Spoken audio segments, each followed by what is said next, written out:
Yo, what they do. I'm your host, Aaron J. Jackson, also known as Marvin Bay, and I welcome you to the 25th episode of Behind the Beard podcast, presented by the FGO Network. And today we have a special guest. She go by the name of Lola Chél. And for the people that don't know who you are, Lola, introduce yourself. Hey there, lovelies. My name is Lola Chél. I'm your model coach, confidant, and cheerleader. I'm an internationally working, multi-agency represented, professional model, and coach. And I'm so glad to be on this podcast episode. Lucky number 5. Appreciate you for joining us, for real. For the people that don't know Lola, like how I met her, and it's so crazy, and I love this story because not too many people, meet each other like this. Usually most people meet each other online. So, we met at Starbucks. I don't know how we talked, but we just end up talking, you know what I'm saying? Then we just end up knowing a lot of mutual friends, and that was crazy. And ever since then we just been cool. Yeah, it's that simple. Yeah. But what you been doing during this quarantine? How you been during this whole situation? Well, honestly, so people don't think this, but I'm really a homebody. I don't mind being at home. It doesn't bother me. I do a lot of work remotely anyway, so it's just instead, granted, I like going out because the work I was doing at Starbucks when I met you, I could have done that at home, but I decided to go out. So the work is still the same. I have currently shifted over to doing a lot more digital work, so I've been pitching brands and saying, hey, I'd love to create some content for you. Here's my rate sheet, getting books for those things, activating old direct bookings that I got, and saying hey, you guys need somebody to produce some content during this time. I have a camera, I have a phone, I have a ring light, I have a tripod, I have a backdrop. Got everything. I got it together. So by me having those staple pieces and just knowing how to present my brand myself, create content on a consistent basis, I've been able to pivot even at a time where a lot of people aren't working. Yeah.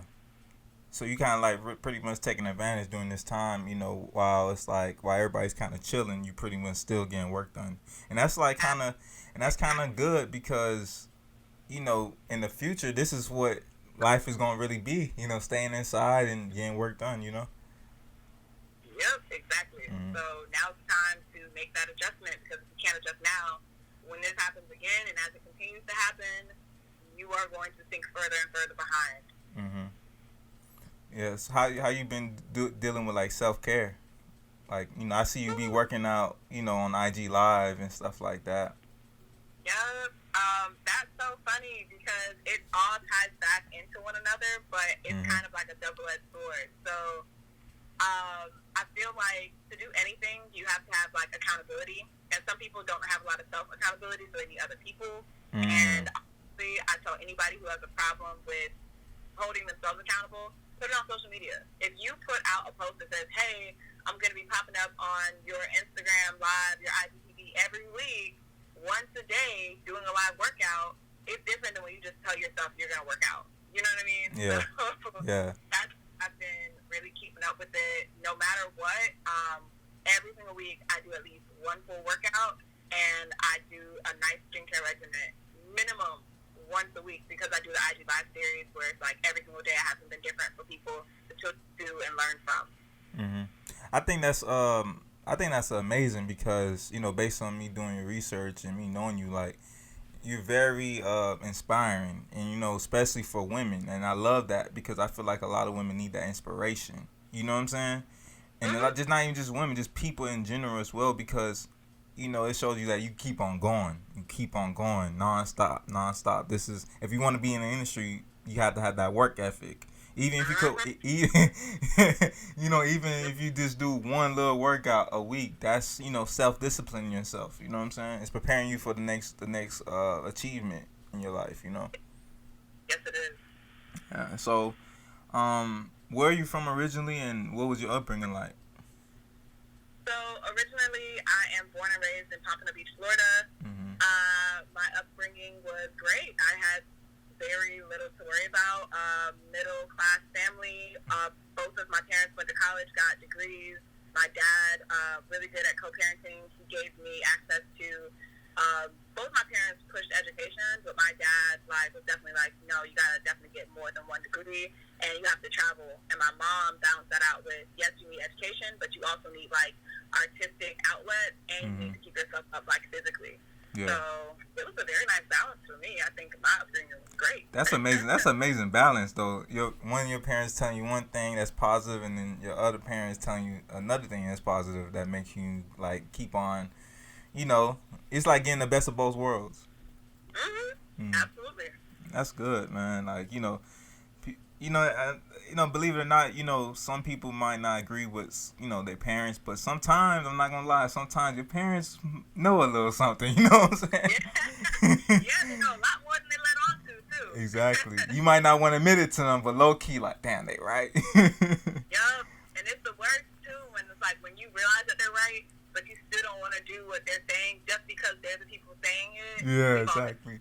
And then when somebody else tells you that, it's damn, all right, I'd rather hear it from them than my parents. You feel me? Exactly. So when did you start, when did your journey start as being a model? So there's a long and short version of that. I'm going to give you the medium version, okay? Yeah, that's good. That's cool. That's cool. So technically, the first time I ever started modeling was in high school. There was a club/class at my school called DECA, and they put on fashion shows. So that was my first time modeling ever, just because I loved the class, and I thought I was going to be a designer for it. But it's just nope, modeling was easier in some respects. And then a friend of mine reached out to me because she became a designer, and she wanted me to walk for her show. And that didn't really work out, but it did give me another way to kind of reaffirm something I'm interested in. Yeah. But when I really got started was in college at FIU. My freshman year, I went, and it's so weird, I was in a club for something completely different. It was Academy of Leaders, and I met somebody in the trip that we took, and we both stayed on the same campus, BBC.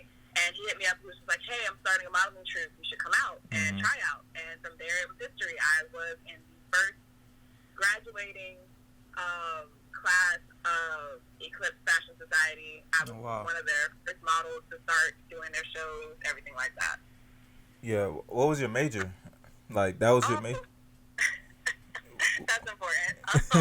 My major for my undergrad was public relations, and then I went back and got my master's in global strategic communications. Oh wow, I think that goes hand in hand with what you're doing right now, though. Just thinking about it, with communications. So that's a big plus, cause that's a very, with communications, the work that we do is kind of very important. Knowing how to talk to people, knowing how to talk to the media, knowing how to talk to different situations, and even with writing, that's very important as well too. Yeah, it definitely suited who I was kind of as a person, and then it just enhanced what I decided to do with my life. Yeah. What made you determine to go full throttle in modeling? What was it, that intrigued you about modeling, besides, your friend introducing, you to his brand or her brand or whatever? Well, I think what really made me keep going is, honestly and truly,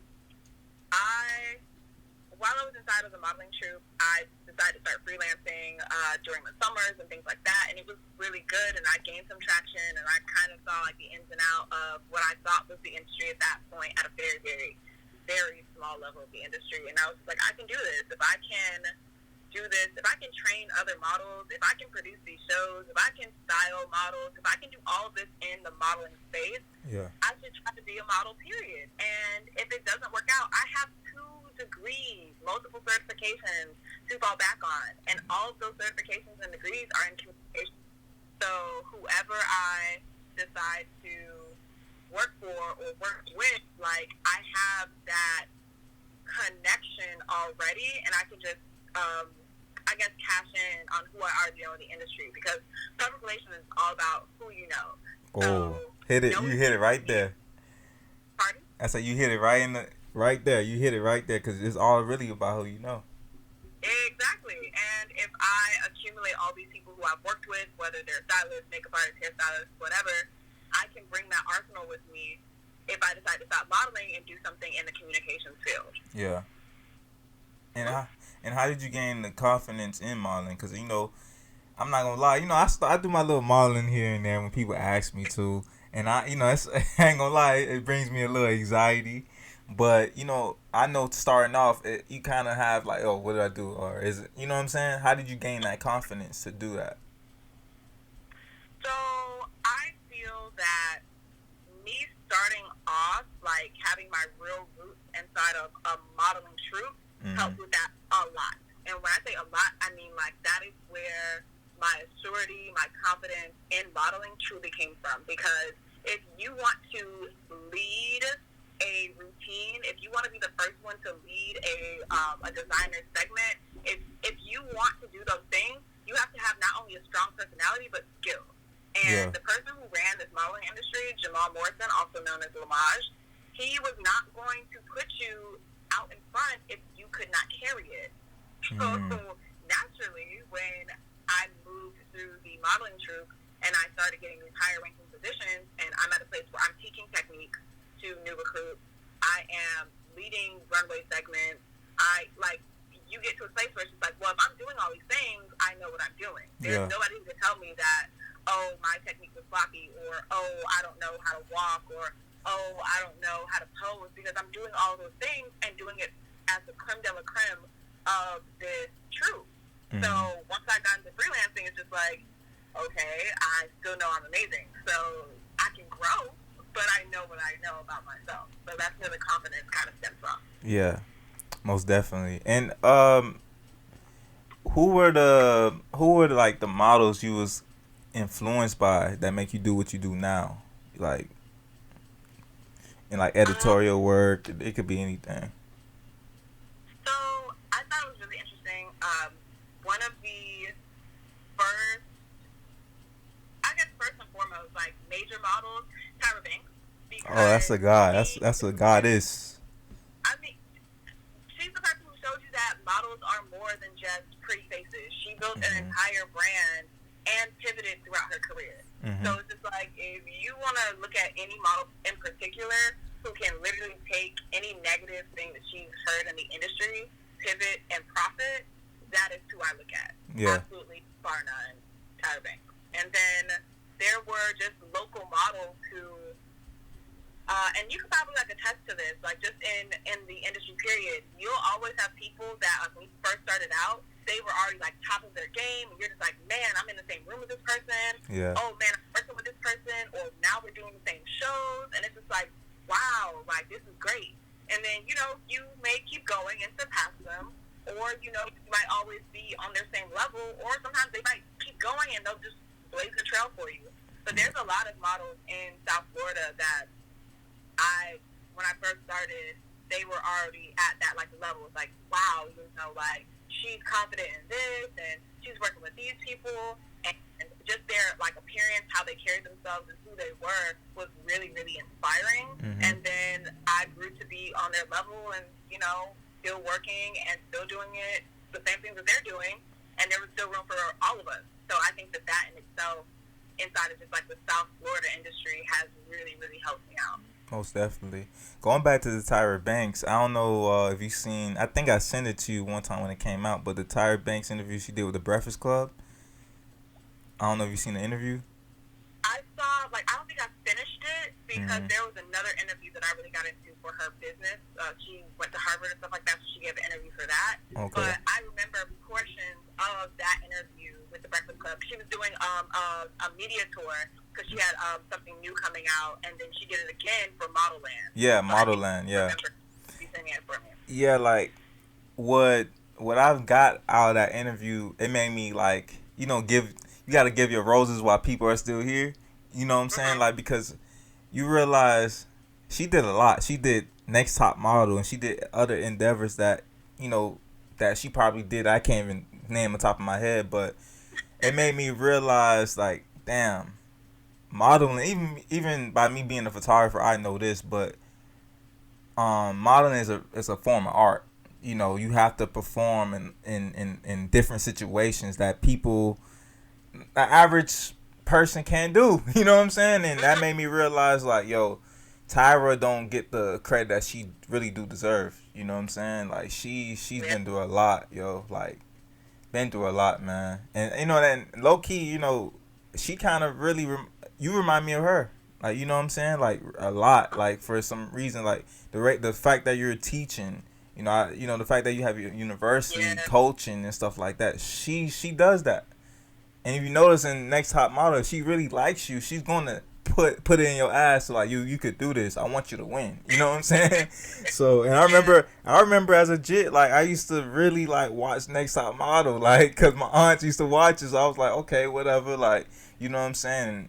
You know, it just get deeper than rap on that. And I want to let you know about that. You know, keep on going and doing that. You know what I'm saying? What you're doing as well. I really appreciate that. So what techniques would you say you learned from, like, all the models that, you know, you got inspired by? Confidence is key. Keep it at your core.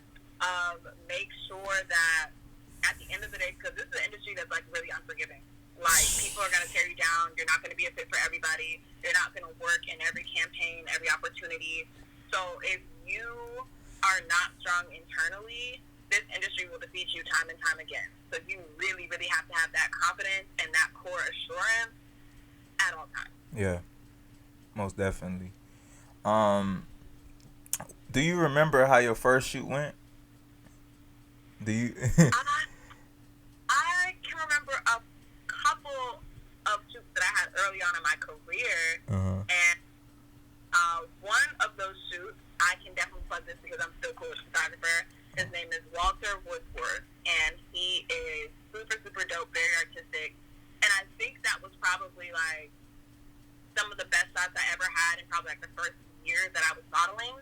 And he was probably one of my first photographers to shoot me. So he was, like, exceptionally good. And I'm just so glad that he saw something in me and we were able to just be creative and be confident. Because when I look back at it, I'm just like, man, that outfit, that hair, everything, it could have went real, real bad, real, real slow if it wasn't the person. But he made me look like myself, and he was just very creative with, like, where we shot. We shot in, like, this, like, you know, retirement homes, how they'll have their outdoor activities and, like, their little pool and stuff like that. So especially that's like, where he decided to do. especially like in Broward and Palm Beach. Yes, it was definitely in Broward. It was in Broward. And that's where we shot. It was, like, in the afternoon, I would say, like, 2 or 3, because the sun was so high you could tell from the shadows in the photo. Yeah. And we rocked it out. And then, likewise, I had another shoot that was, it was okay, but it was very uncomfortable. Like, I never shot with that person again. It was just, like, really weird. Yeah. Yeah. Which photographers do you love working with? Like, that's your go-to photographer if it came down to you. Oh my gosh, that's so terrible. That is so terrible. Because I have a lot of photographer friends. I know. They're going to feel guilty. No, I don't want anybody to feel guilty because, like, I also just know that everybody's good for different things. So it's just like, when I say, like, go-to, it's just like, I don't think I want anybody for a go-to because, like, what they're great at isn't always going to be what I want to do. Like, I have some people who are bomb when it comes to me and doing fashion, bar none, success every time, never question, never hesitate. But if I want to do beauty with them, I wouldn't. I wouldn't That do makes it. sense though. Yeah. Because you know why I say that makes sense? Because I'm not gonna lie, I'm certain stuff I'm not strong at in the photography fields, and I know that personally. Like, you know what I'm saying? I'm willing to admit that, you know, and the fact that, you know, I'm gonna just call you artist. You're an artist as well too. You know what I'm saying? But you know, as artists, you know, we artists and creators, you have to understand your weaknesses so you can make that into a positive. You know what I'm saying? You keep on working at it. You know what I'm saying? I think they not gonna get offense to it, in my opinion, because if you part of the game, you should already know. You know. Okay, so if I had to, just off the top of my head, I'll do, shoot, I should probably do categories, like That's cool. That's fashion, cool. commercial, beauty, top of it. And fashion does not mean editorials, because that's a whole different ballgame. And we're gonna get to that later. We're gonna get to that later too. Yeah, do not put them in the same categories. Mm-hmm. So, for fashion, I'm going to do Berto Photo. You can follow him just like that on Instagram. Dio is really, really cool. I don't think I've ever had a bad shoot with him in my life. So, just doing fashion with him is definitely dope. When you circle back to beauty, that, I'm not gonna lie, I think beauty is hard for me to pick somebody for a top, just because, honestly, there's two different types of beauty, and there's gonna be beauty editorial, and then like beauty just like your like standard classic like commercial, and then there's like the fashion beauty, which is like what you'll see for like Maybelline and like your NARS. Yeah. So beauty's hard because there's like 3 different sections in that, and I do beauty often. So I'm gonna circle back to that at some point in the conversation. Yeah. And then for commercial work, I don't think I have anybody for commercial work, because most of my commercial shoots happen with photographers that are commissioned to do so, if that makes sense. Yeah, so it's yeah, like on a job. So it's like, man, this is a great shot. You know, I love working with this person, but like I wouldn't work with them regularly because they were flew out from New York to come and work with me. Yeah. That is definitely hard. But I'm going to get you that beauty list is coming. So we're going to circle back to it, because I need a moment to collect myself. Of course. Ooh, wait. Backing it up though. On the commercial side, I feel that her name is Maria. Maria, also known as Mary, and I always fumble her last name, but she's really, really dope. When you're in the industry, hey, I ain't gonna lie. When you're in the industry, some of these names, it's so hard to pronounce. And Yo. I worked with her for years, and it's just like, that last name, it gets me, but she's really great for, I'm going to say that she's my best for commercials, because she has a nice range, but I know if I need to do something commercially, I can hit her up and it would make sense. Like, it would make sense. I can do something lifestyle. I can smile. I can have a range of like emotions and things like that with her on the commercial side. And she's not going to airbrush the crap out of me. She's not going to make my skin look poreless. She's really just going to make it look like it's me. So I'm going to put her up there for commercial, just because I have the ability to have a wide range with her. You know why I like you a lot too, and what you do? Because you don't take shit from nobody. You know what I'm saying? Like, you gonna, it's if you like something or you don't like something, you gonna let the person know. You know what I'm saying? And not too many people are like that, and I respect that 100%. You know what I'm saying? And based on conversations we had before, you know, and even like, you know, basically what I see on the gram is just that energy. And one thing it made me realize, like, damn, I really fuck with this girl, is when you was on IG Live and you was explaining to other models, you was like, when photographers don't when they edit, I think you said something about the editing thing, and they take forever, and then something happened or something like that. You know, we have not misconception, because it's true, because some photographers that do that, they take forever, and then you give them a deposit, and you know how that goes. You know what I'm saying? I hear a lot of those stories. I'm just be like, man, niggas is tripping, man. You know, niggas is tripping. I can't do that. But yeah, you know, that's one of the reasons why I really fuck with you. Like, most, you know, I tell my model friends that, you know, when they have potential, it's like, and I'm definitely gonna recommend them to you. By the way, I tell them, like, look, you have to understand, like, to take it to that next level, you have to do a lot of research. You can't just post up on Instagram and think this is just it. You know what I'm saying? It's levels behind this shit. You know, and one of the reasons why I also respect what you do is that you teach the business side of things.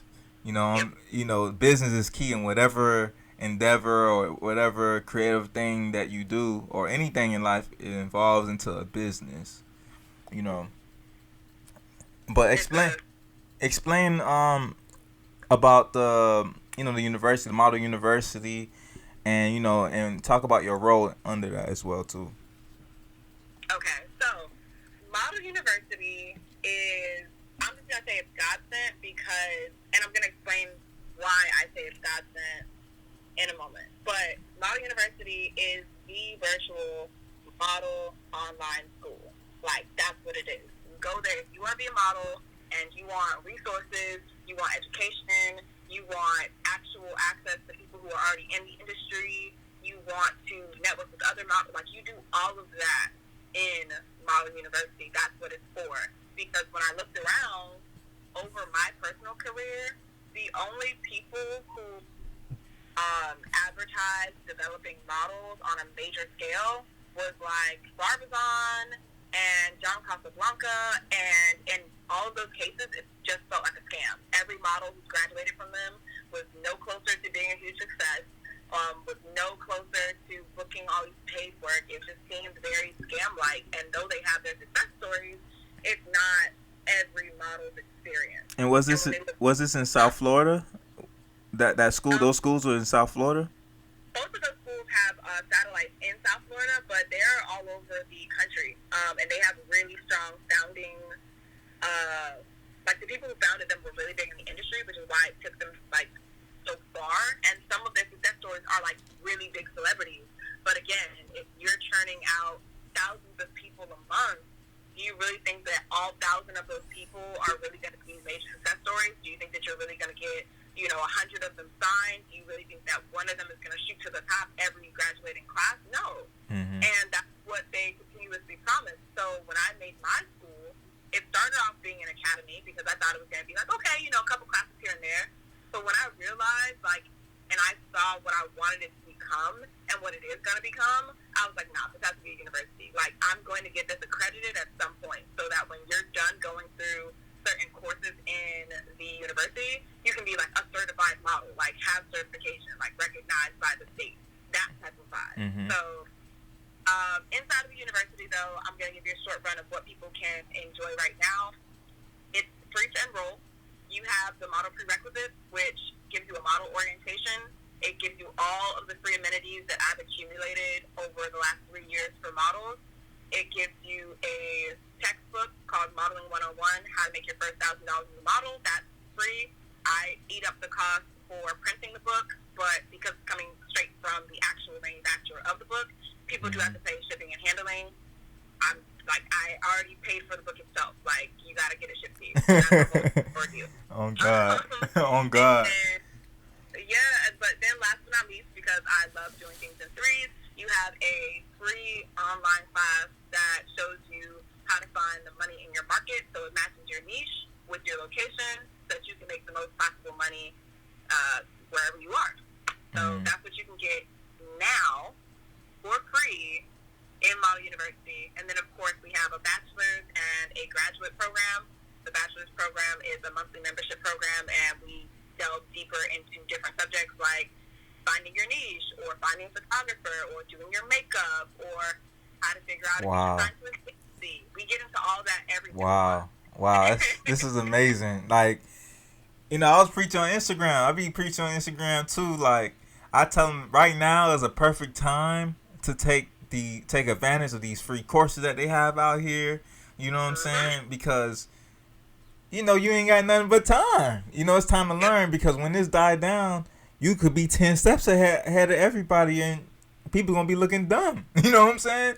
You know, not trying to be mean or anything, but and that's very important. And that's why I'm like, yo, and that's why I texted you. I was like, yo, what you do with Model University and YouTube, I was like, yo, yo, this is amazing, especially in this form. You know what I'm saying?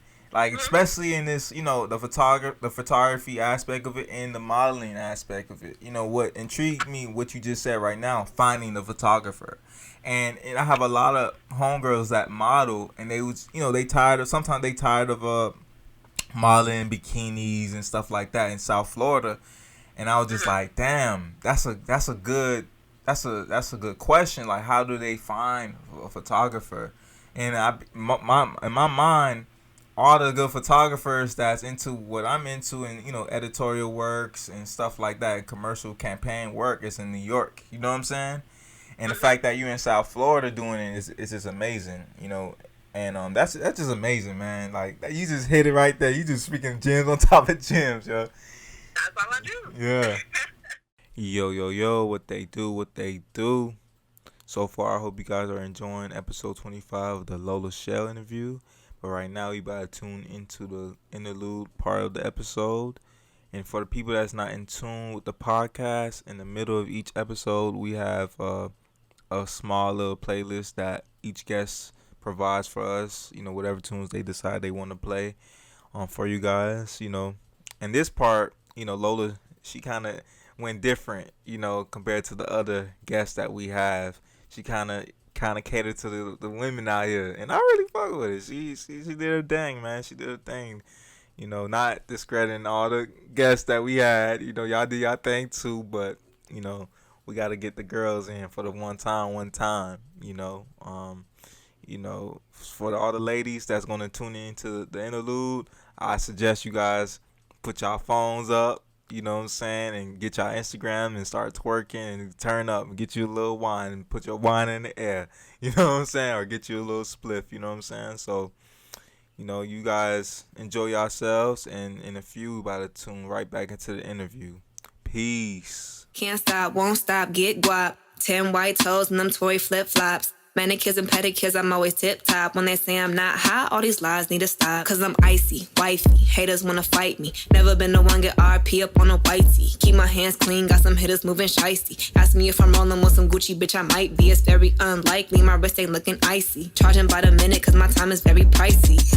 Yeah, I be where the bosses be. Judging from my vibe, you can feel it in my energy. Stacking paper steadily so I can live in luxury. Looking in the mirror, I thank God for what I'm about to be. You beefing with my enemy, does not make you a friend of me. Girl, so weird, stay clear, I'm living drama free. Never living comfortably, got a lot of goals to me. My team is trying to eat, so we grinding so immensely. You trying to get a bag of weed, I'm trying to get a bag of wheat. Put it in my savings and invest in the right companies. My dream is like a child, and I'm taking all the custody. Obstacles be slowing me, but that buffer molding me. So I take my time, cause I'm always where I'm supposed to be. Keep my niggas close to me, cause I know when they go for me. You cannot get a hold of me, I'm probably in a soul of me. Always making moves, man, that's how I keep my sanity.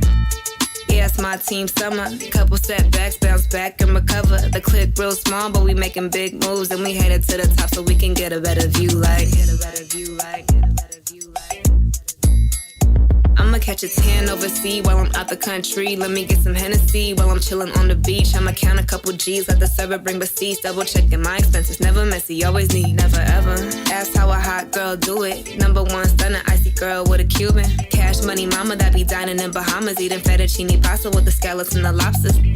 I don't got no time for these hoes. Speaking on my name like I'm someone that they know. I'm the big cat bitch, yes these niggas love me. Is that Gucci on my feet? Shit, picture might be.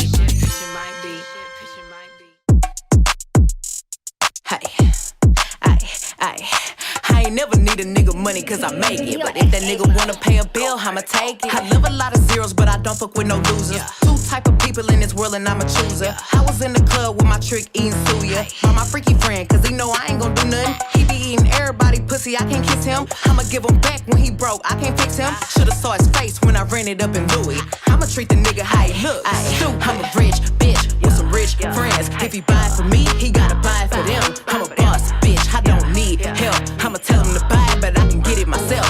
Rich little bitch, don't be speaking if you broke. Rich ass bitch getting money on my own. Rich little bitch, don't be speaking if you broke. I'm a rich ass bitch getting money on my own. I get real money, big rolls, no tummy. Buy it off the mannequin, I go real dummy. I'm the hot girl, I'm the it bitch. Probably got your favorite nigga on my block list. Ain't no upgrade where you going after me. Your bitch ain't in my bracket, stop comparing her to me. in love with him, but he buying shit for me. We be spending time, but he know it ain't for free. I'm a rich bitch with some rich friends. If he buy it for me, he gotta buy it for them. I'm a boss bitch, I don't need help. I'ma tell him to buy it, but I can get it myself. Rich little bitch, don't be speaking if you broke. Rich ass bitch getting money on my own. Rich little bitch, don't be speaking if you broke. I'm a rich ass bitch getting money on my own. Niggas say I taste like sugar, but ain't shit sweet. If it ain't about no motherfucking money, don't be looking for me. Yo, B, they ready. Let's go. Feeling myself, I'm feeling myself, I'm feeling myself, I'm feeling myself, I'm feeling myself, I'm feeling myself, I'm feeling myself, I'm feeling myself, I'm feeling my. I'm with some hood girls looking back at it, and a good girl in my tax bracket. Got a black card and let sex have it. These Chanel bags is a bad habit. I do balls, down Mavericks. My Maybach, black matted. Bitch never left, but I'm back at it, and I'm feeling myself, Jack Rabbit. Feeling myself, back off, cause I'm feeling myself, jack off. He be thinking about me when he wax off. Wax on? Wax off. National anthem, hats off. Then I curve that nigga like a bad horse. Let me get a number 2 with some Mac sauce, or on a run tour with my mask off. I'm feeling myself, I'm feeling myself, I'm feeling myself, I'm feeling myself, I'm feeling myself, I'm feeling myself, I'm feeling myself, I'm feeling myself, I'm feeling my. Change the game when that digital drop. Know where you was when that digital popped. I stopped the world. Male or female, it make no difference. I stopped the world. World stop. Carry on. Kitty on fleek, pretty on fleek. Pretty gang, always keep them niggas on geek. Biting through Texas, feed him for his breakfast. Every time I whip it, I be talking so reckless. He said, damn, Nicky, it's tight. I said, yeah, nigga, you right. He said, damn, babe, you so little, but you be really taking that pipe. I said, yes, daddy, I do. Give me brain like NYU. I said, teach me, nigga, teach me. All this learning here is by you. I'm whipping that work, he digging that work. I got it. 36 to that real, pinky full of that bounce, baby. Come get you some of that bounce, baby.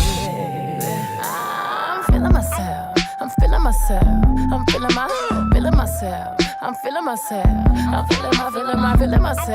I'm feeling myself, I'm feeling myself, I'm feeling myself, I'm feeling my.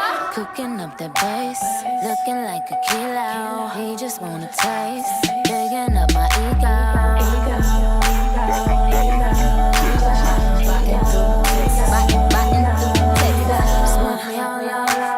Talking about that hot grade, baby, hold up. I can kill your migraine.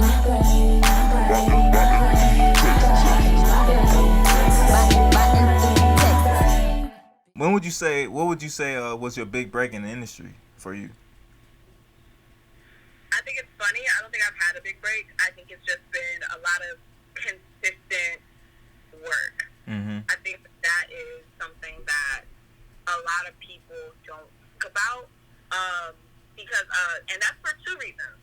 One, because sometimes when you have your big break, that's it. After that, nobody sees you again. There's nothing to follow it up. You got to the peak of the mountain, and if it happens fast, like if you hadn't been working 10 years in silence, if you just got a #1 record just like that, or if you just shot to the top and you got on goals like that, and you didn't have the stamina to keep that going, the business awareness to keep that going, like if you weren't prepared for that, easy come, easy go. Yeah. So I take the Warren Buffett approach.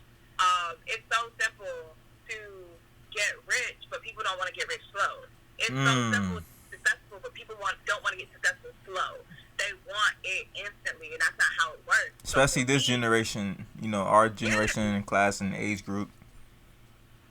Yeah, it's almost going. I think it's just this era. It almost goes outside of just generational, because there are some people in their 40s and 50s who are just like, well, I started doing this job and I should be doing so much more, and everybody around me at this age has this and that. It's this era that breeds that into people, because they're just bombarded by all these highlight reels on social media and highlights of people's lives, and we see them in person ever so briefly, and we don't publicize the struggles, the hard work, the integrity that it takes to get to these places. We just show that we got there. Yeah. And that's the misconception. So I want to be successful slow. I want to have something so stable that once I get a break, once I get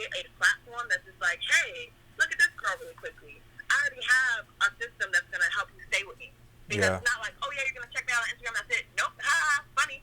You can check me out on Instagram Live. Tune into that. If you want some free resources as a Model University right there. So you're on Instagram. You got some free curriculum. And now I got your email address. I'm gonna go ahead and be your best friend in there. Also, because you went on certain sites with me or certain platforms that I have, I'm gonna go ahead and retarget you with these Facebook ads. Like, yeah. I already have the business aspect set up on the back end, so that once I get the influx of people, the influx of eyes, the influx of engagement, I'm already set up to be successful. So that's my whole process with that. Yeah, that's a good way of marketing as well too. Like, that's, digital marketing is very key as well too, with the whole ads and stuff like that. So that's very good that you do that. So how did you get discovered? Was it by agency, or did somebody, as of all these brands and these photographers, did they discover you through an agency or through social media? How did that go about? I think it's a healthy mix of both. I was unrepresented for a very long time, but I just put my feet to the street, and that's how I started to eat, you know what I mean? But then once I realized that there's an easier way than having to be your own lawyer and your booking agent and your own banker and all that type of stuff, I got a good break with a boutique agency in South Florida called Deco Models. And then the funny thing about agencies is that once you have one, you can use that steam to get more. So that's basically what happened, what occurred. I got a couple of the agencies under my belt. I was able to start traveling. I, dillied and dabbled, still made sure my presence on social media was real, and got some independent jobs to do that as well. So it was a healthy mixture. Yeah. About agencies and like, how should I say this? What role do an agency plays for a model? And is it obsolete these days or not? It's not obsolete because they're still gatekeepers. I'll give you a great example. If you want to do a Chanel campaign, Chanel is not looking for just individual models. Chanel will outsource that to a booking agency, and that booking agency will put out a casting call for that Chanel ad, and they will select the agencies they want to have models come in and cast for that. If you are not with those agencies, you're not aware that this is even occurring. You just see somebody pop up inside of a Chanel ad. You know what I mean? Yeah.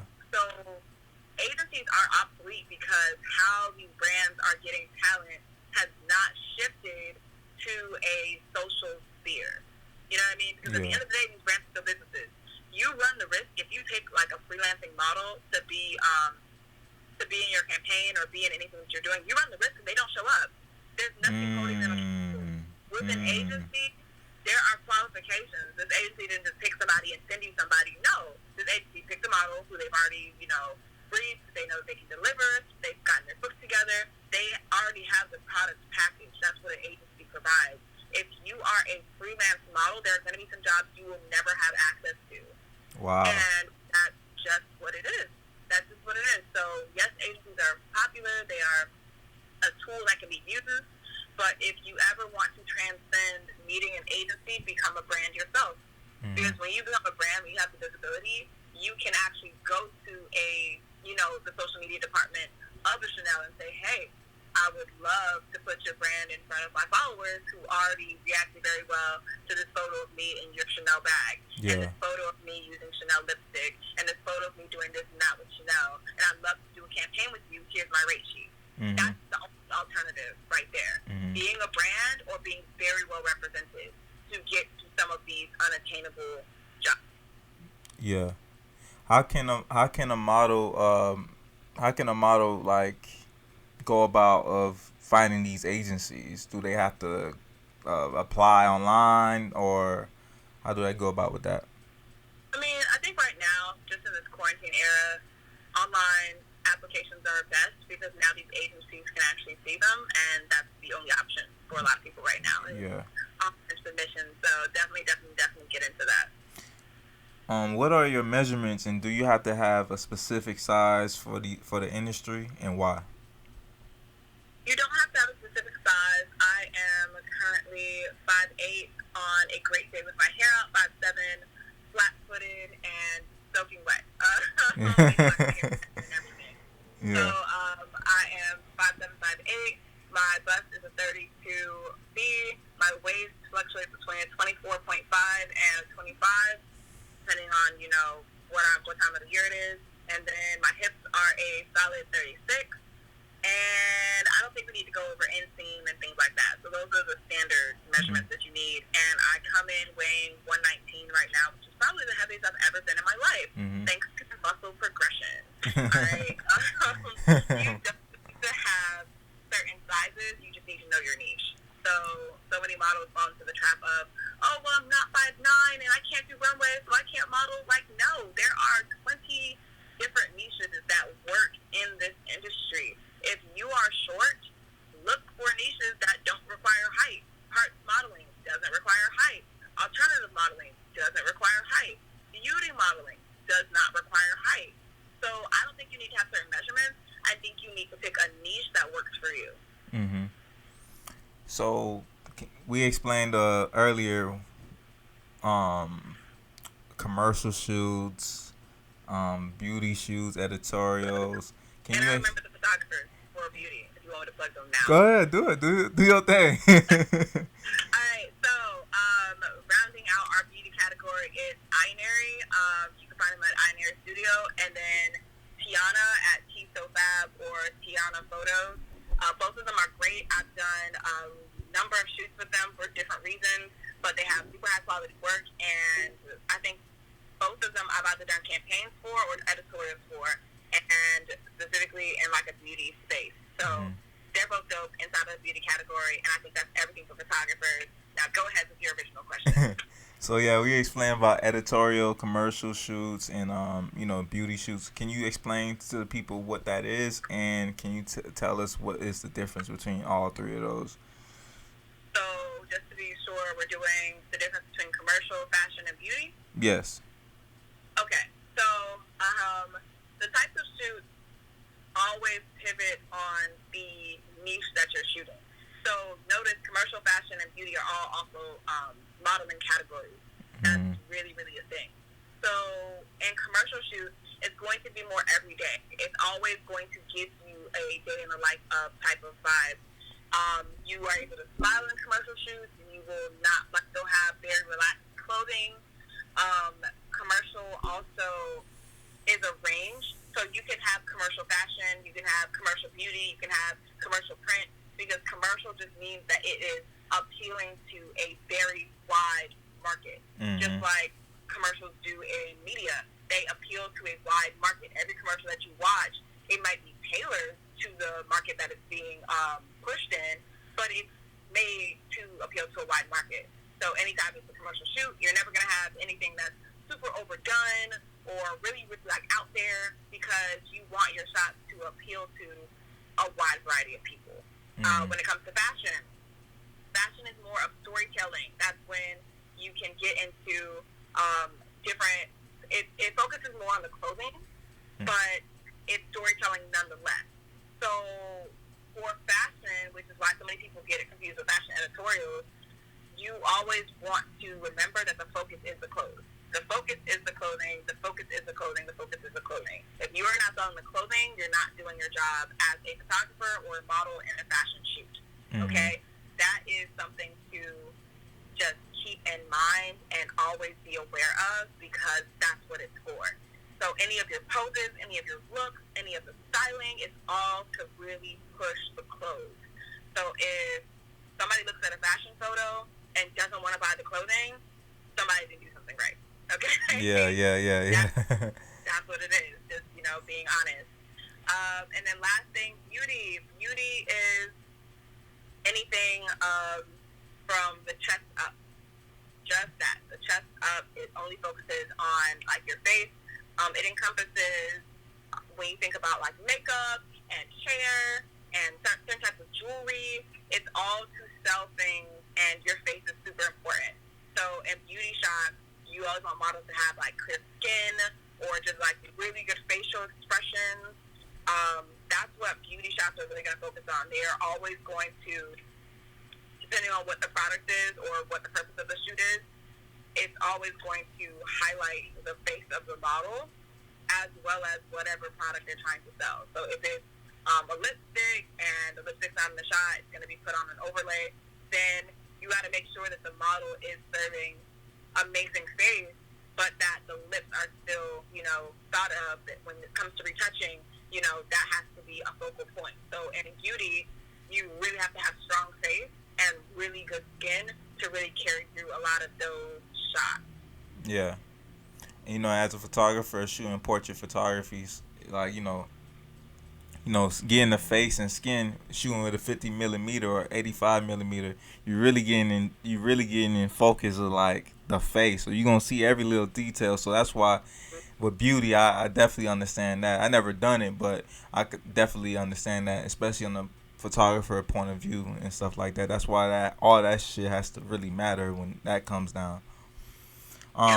What are the misconceptions of being a model? That we don't eat. Yeah. That's first and foremost. That like models don't eat. That's the first thing that always comes to mind. Because we're always hungry, honestly and truly. It's really bad. But one, that models don't eat. Two, that models are just a human hanger, and that they're like disposable, and that what they do isn't really valuable. Because when you look back at it, if you had to choose between somebody wearing a jacket and just being a jacket on a mannequin, which one are you going to buy? It's always 9 times out of 10 it's going to be the person wearing the jacket that's going to sell it. Of course. So I hate the fact that the misconceptions that undermine the work that we have to do, because if it was so simple, everybody could do it and do it well. And that's the thing. And you could say the same thing about photography. When there's such a low barrier of entry and you have people who just come in, have a camera, and just shoot, and it's like, I'm a photographer.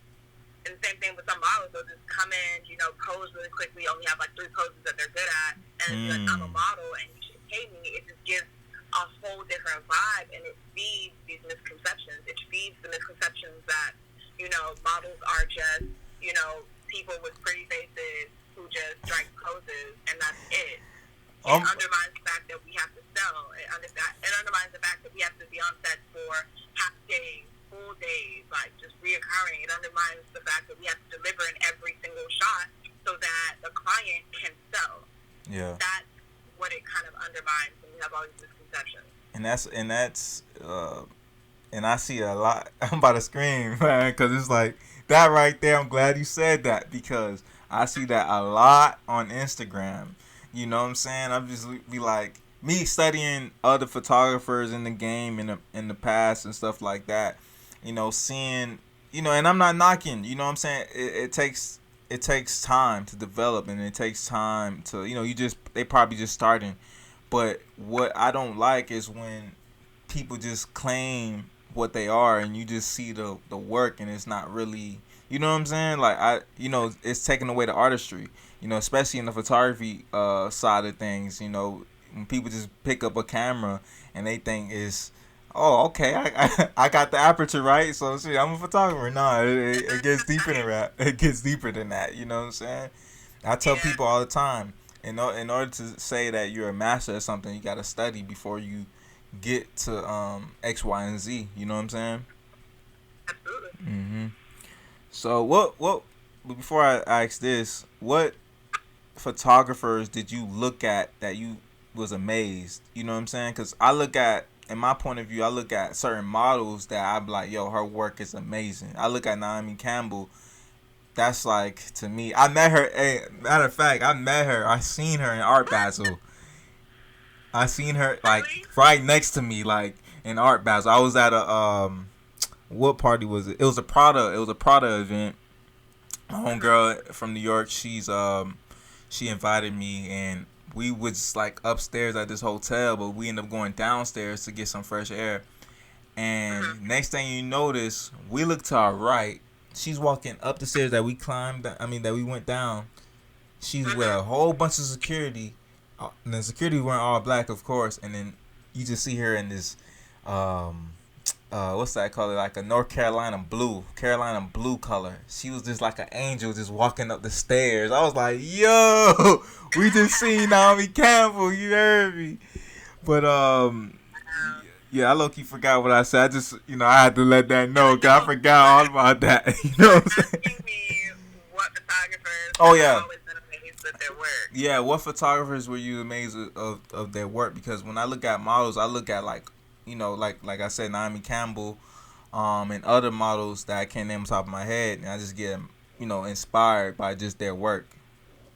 So Okay, so I'm going to say, oh man, okay. tough question, I know. It is very tough, but I think I know exactly who I want to go with. I had the honor on a Luster's Pink hair care campaign to work with Keith Major. And Keith Major has literally shot any and everybody who is black and of substance. Oh, wow. Period, point blank. He shot Naomi. He shot Tyra. He shot many of supermodels. Many of our legends, both still living and not. He has shot them, and I just I don't even. Speechless, huh? Speechless, huh? Huh? Speechless. It didn't register to me who he was, because when I met him, I didn't put two and two together, because he shot on American Next Top Model. He shot the iconic Beauty series where it's like they got hit with paint. Oh, yeah. I'll send it to you actually after this particular call that we're having, this podcast episode. I'll send it to you. But super iconic episode, and he shot for American Next Top Model multiple times. But that Beauty episode stuck with me. And so when I was on the set, it was great. He was cool, he was very relaxed, and we were in Chicago, so we all I'm from South Florida. I like to go out. I don't believe that when I travel, I need to do my job and go to sleep. No, I want to explore the city. It's my first time in Chicago, and he felt the same way from New York. So I convinced all the other girls to do the same. So there was 4 of us in total, and we all just hung out with him afterwards, and we got all this food and these speakeasies, and it was really, really great. But after that experience, I looked him up then, and I was like, yo, wow, this is who I just shot with. I really just got shot by somebody who shot Tyra, who shot Naomi, and not even in passing. This is campaign level stuff. Yeah. Multiple times. What?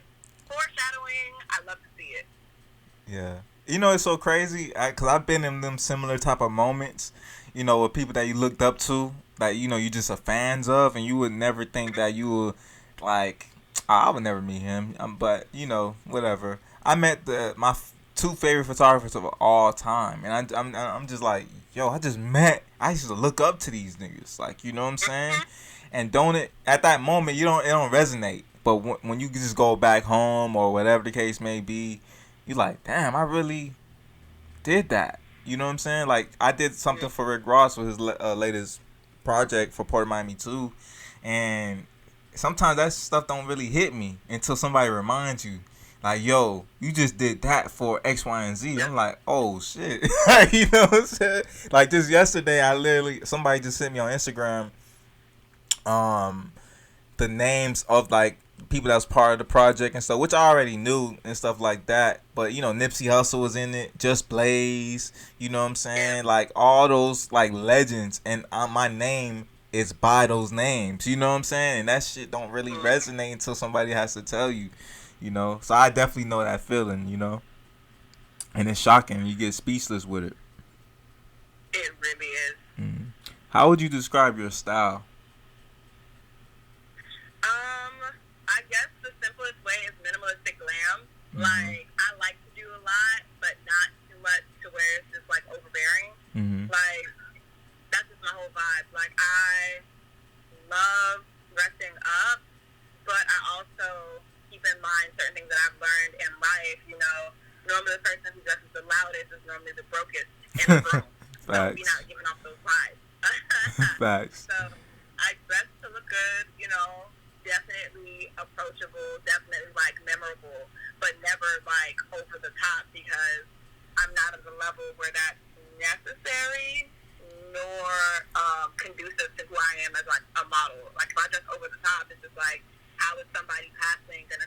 oh, I would love to shoot her, or oh, I would love to work with her. Like, now I'm just focusing on my outfit, and I'm not a stylist, so that doesn't benefit me. Yeah. What city would you say that you get inspired by the way you dress, you know, or just the way that, you know, you carry yourself? New York, through and through. I see that. I see that. Would you say Paris, though? I see a little Paris, though. I ain't gonna lie. I see a little Paris. I feel like... And a little London. And a little London. I'm not gonna lie.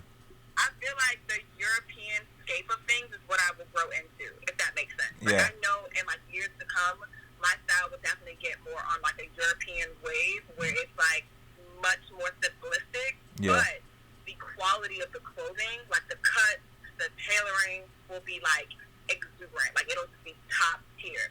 That's what I'll go into. That's the European vibe. American vibe is definitely functional, it's fashionable, but it's also fast. So Yeah. the clothing doesn't have to be necessarily like, you know, really expensive or really well made. It just has to look good. So that's Most where I'm at definitely. right now. Most but definitely. I will definitely grow into the European style aesthetic. Most definitely. So how do you keep a balance of being a coach and a model? I coach people who are where I was 5 years ago. That's how I do the balance.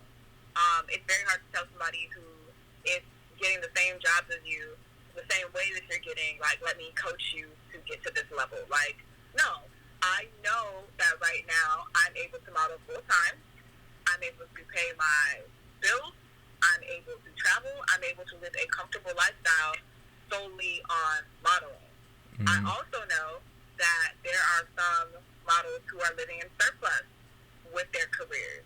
I'm not targeting those people to coach because they already have something figured out that works for them. I am coaching models who are just getting started, models who have just started getting paid for working as models, and models who are at the representation stage but aren't really moving in the direction that they want to, you know, or they feel stuck. Those are the people that I coach. And then as far as me being a model, I just keep refining myself because the best way to learn is to teach. So if there's small things that were apparent to me, when I'm teaching them over and over again to clients and students and, you know, one-on-one students and just my students at large, I have to keep reminding myself, like, oh, that is right. That's how I did that. That's how I can continue to do that as I move forward. So it's just like the more that I reach back and help others, the more I propel myself forward. Most definitely, most definitely. What would you say would be the biggest challenge of being a model? Being consistent, because this industry is not consistent. So it's just like being a consistent model where you're working on your poses, you're working on your face, you're taking care of your skin, you're taking care of your body, you are going to your go-tos, you are delivering on your campaigns, you are just on 24/7. That is probably the most difficult thing because you get a call from your agent saying, hey, you have a casting call today at 4 p.m.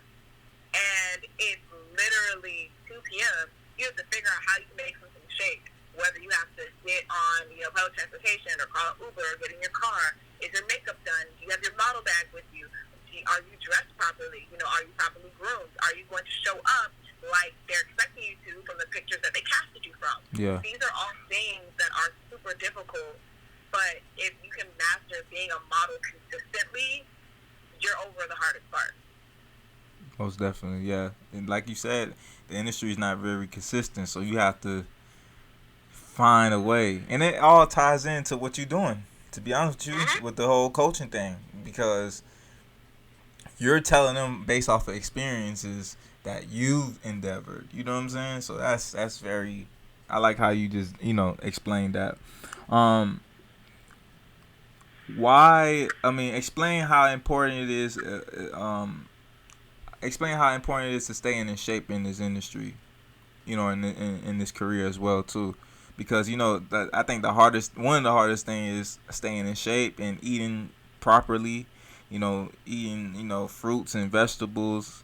Explain that. So working out or just fitness in general is 80% of what you eat and 20% of what you do. The simplest way to look at it is if you are putting in 2,000 calories into your body every day, are you working off more than 2,000 calories a day? If you can make sure that you're working off more than you're putting in, always be on the right track for a healthy, lean body. But granted, it's a process. It's a lifestyle. It's not something that you're going to do once and then, it's going to last forever. One of my trainers literally told me, you can work 2 to 3 months to get the abs that you want and lose them in 2 weeks. It's just a consistency thing. It's something that if you take care of your body will take care of you. Yeah. You'll have more energy if your body is taken care of. Your skin will be clearer if the body is taken care of. You'll be able to move better, walk better, feel better, show up better, be the best version of yourself if you take care of your body. Yeah. What advice would you give for girls and women out there with little confidence that's trying to be in the game? That have little confidence? Yeah. Work on your confidence first and foremost. If you're not confident, this industry is not going to make you feel confident. It's not. There's nothing inside of the industry that's going to encourage you and nurture you, because that's not what it's for. It's for to make money, okay? If you can't make money and if you're not confident that you can make money or that you can make somebody money, nobody's going to reassure you of that, period, point blank. The closest person that's going to do that is probably me through my curriculum. But outside of that, just naturally, every person that you meet, no, nobody's doing that for you. Yeah. So build that confidence first.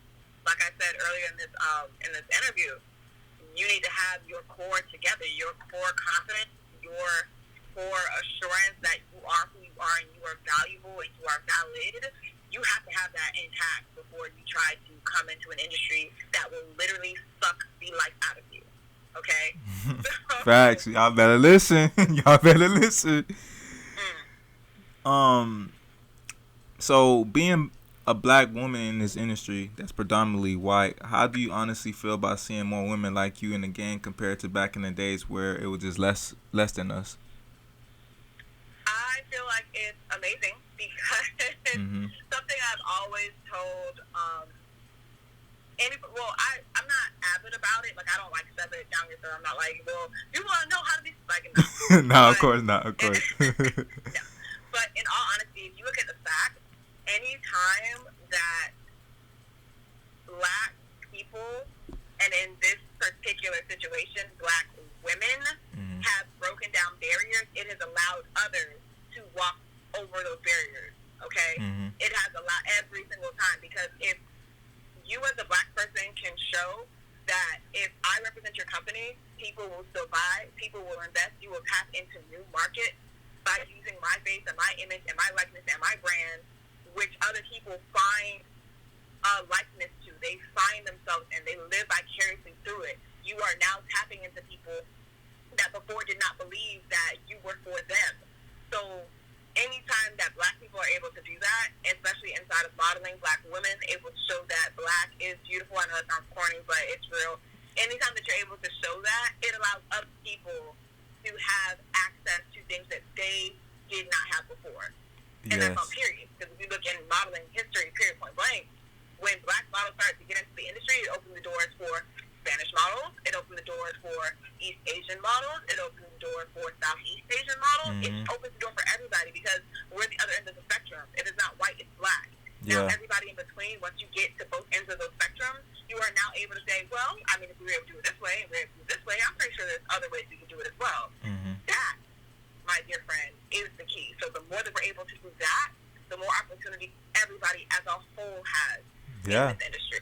Yeah, most definitely. Like, seeing how, just hearing stories of, like, models or creatives in certain industries, the fact that they always talk about, like, even the early 2000s and the early 2010s, like, on how it was hard to just get in the industry and how, like, the higher you get, the less you see of you. So they had to let the people know, like, nah, that's not cool. You know what I'm saying? Like for us as photographers, black photographers, we look up to this photographer named Gordon Parks because he started shooting in like the 40s. I'm gonna send you his information if you don't know him.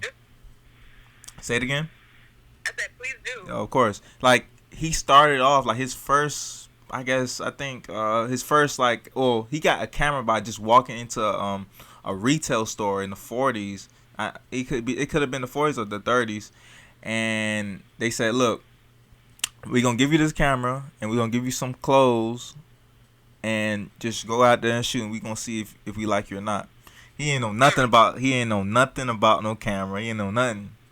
So I forgot how he figured it out, but he gave the lady that owned the retail store the pictures and everything, and she loved them. And the next thing you notice, he began taking pictures for the Life magazine and fashion companies and stuff like that. And he kind of really paved the way for us, for freelance photographers and fashion photographers, documentary photographers like myself. And for you to say that's very intriguing, because it takes people like us and what we do, because the higher we get to this day, the less we see of us. And I'm not gonna lie, it kind of fucks with your mind, because you wish you could see more of us so we can have these conversations, you know what I'm saying, so we could all sit at our own table, you know what I'm saying. So exactly, that's kind of like what it is. But overall, why do you think you kept on motivating yourself and kept on pushing yourself to be so great in what you do today?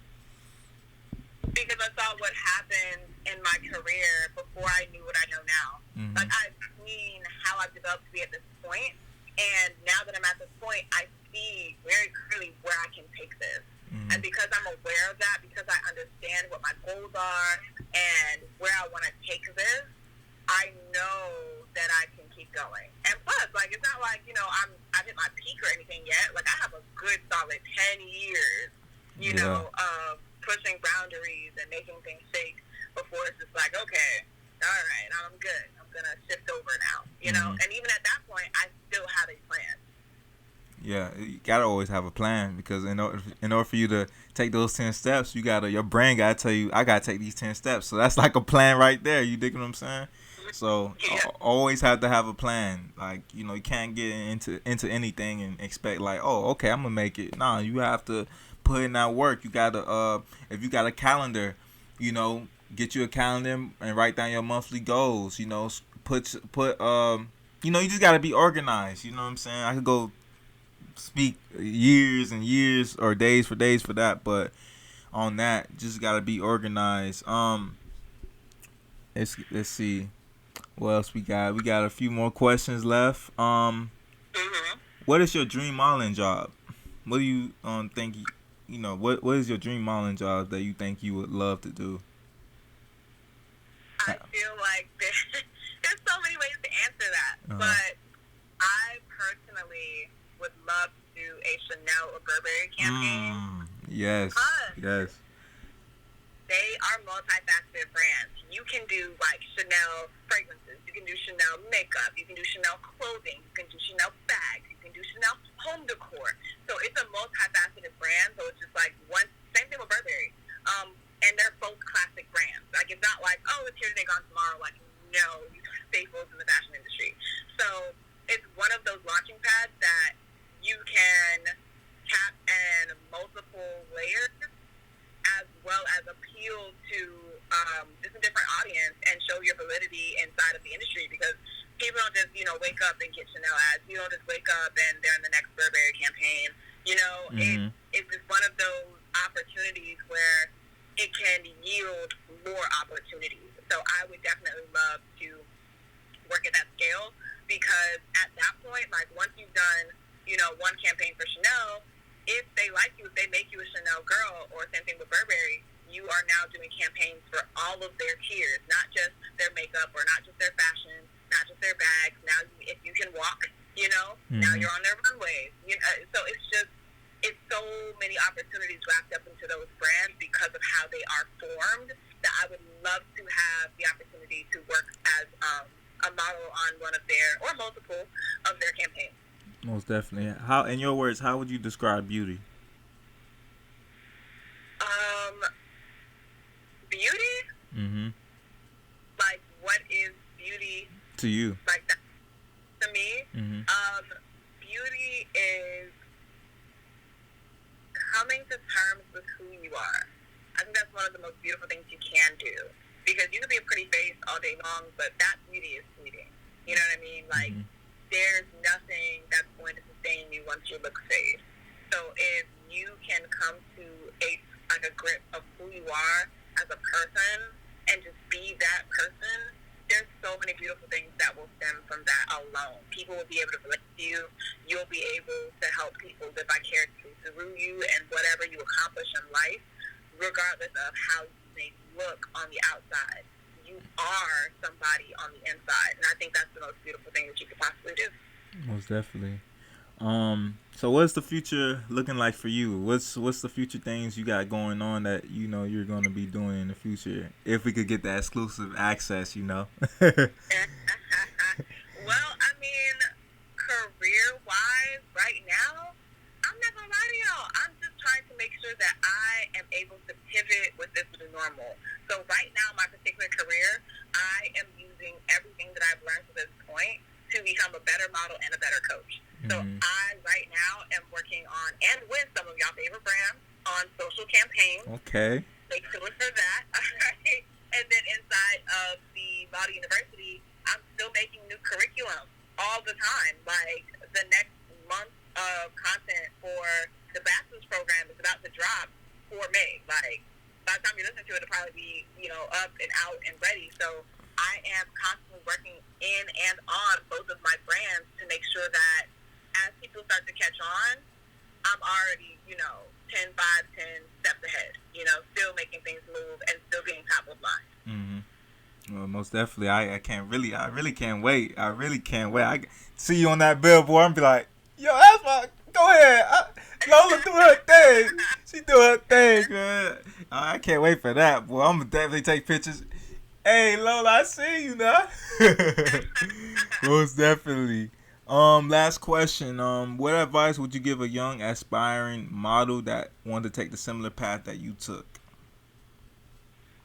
First thing you need to do is find your why, because if you don't know your why, if you are not sure of your why, when this industry knocks you down, you're not going to have a reason to get back up. That's the first thing you need to do. You need to figure out why is it that you want to become a model. Not because you're tall, not because you're skinny, not because people told you to. What is the reason? What's the ultimate goal of becoming a model? Have that in mind before you step foot into this industry. Because again, if you don't know that, when this industry knocks you down, and it will, you will not have a good enough reason to get up and keep going. Okay? So that's the first thing that I want every model who's aspiring to think of and to know. And then once you know your why, get into that niche, get into your market, and most importantly, get into the Model University because we help you do all of those things. All right? And it's going to be in the link. It's going to be in the description. Just know that. So that'll be all. That's it. All right. How can the people get in touch with you? How can the people get in touch with Model University? Well, I am very Googleable. So if you look up my name, Lola space CHEL on Google, you'll be able to pull up a lot of great resources from me. Even if it directs you to my blog will direct you back to Model University.